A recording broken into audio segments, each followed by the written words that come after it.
Kingdom Kids. I am really excited to be able to share a story with you guys today. I think this is a really cool story, one that I like in the Bible, and it's actually, I'm going to read today out of the Jesus Storybook Bible that we have here at the house. And it is the story of Leah and Rachel. It is on page 70 if you have this Bible at home and you want to read along.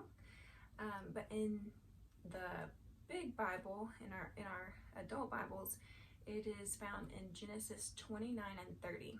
Okay, so this is called The Girl No One Wanted.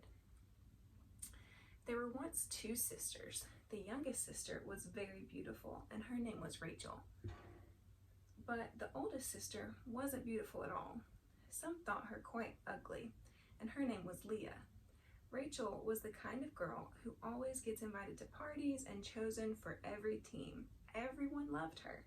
And poor Leah, no one hardly even noticed her. One day, their cousin Jacob came to stay.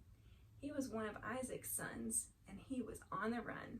Jacob had stolen and cheated and made some enemies, including his own brother, and he was trying to hide. The funny thing is, Jacob, of all people, was the one God gave a special promise to, the same promise that he had given to his grandfather Abraham. God had told Jacob, "I will rescue the world through your family."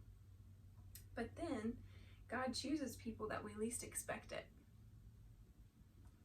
Jacob stayed a long time working for his uncle Laban, and one day, Laban said, "Jacob, I've decided to pay you for your work. What do you want?" A sudden thought struck him. "How about one of my daughters?" Jacob looked at Rachel and he looked at Leah. Who would he choose? Of course he chose Rachel. "I'll work 7 years for free," Jacob said, "if I can marry Rachel." So Jacob worked 7 years, and at last his wedding day arrived. But that night, Laban played a nasty trick on Jacob. Instead of sending Rachel to marry Jacob, he sent Leah. Now, in those days, they didn't have electricity, so it was dark in their tent, and besides, women wore veils, so you couldn't see their faces properly. So Jacob suspected nothing. So I'm going to show you a picture that shows what the veils could have looked like. Okay? That's how he didn't know. The next morning, Jacob woke up and screamed. His new wife was laying beside him, but it wasn't Rachel. It was Leah. Jacob jumped out of bed. "Laban," he cried, "you scoundrel!" But Laban said, "Work for me another 7 years, then you can marry Rachel." So Jacob worked for Laban another 7 years, and at last Rachel became his wife. Now Jacob had 2 wives, but of his 2 wives, Jacob loved Rachel the best. "No one loves me," Leah said. "I'm too ugly." But God didn't think she was ugly.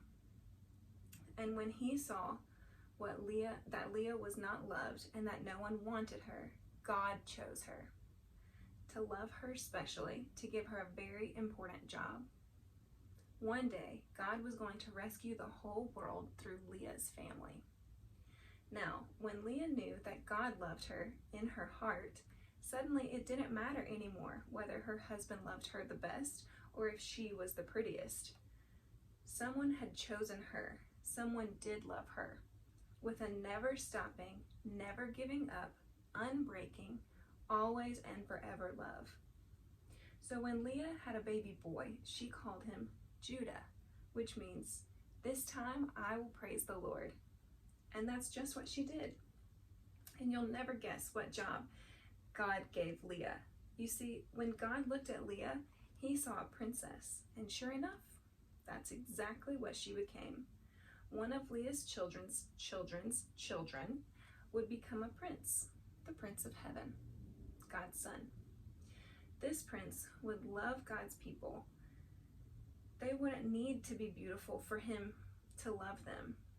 He would love them with all of his heart, and they would be beautiful because he loved them like Leah.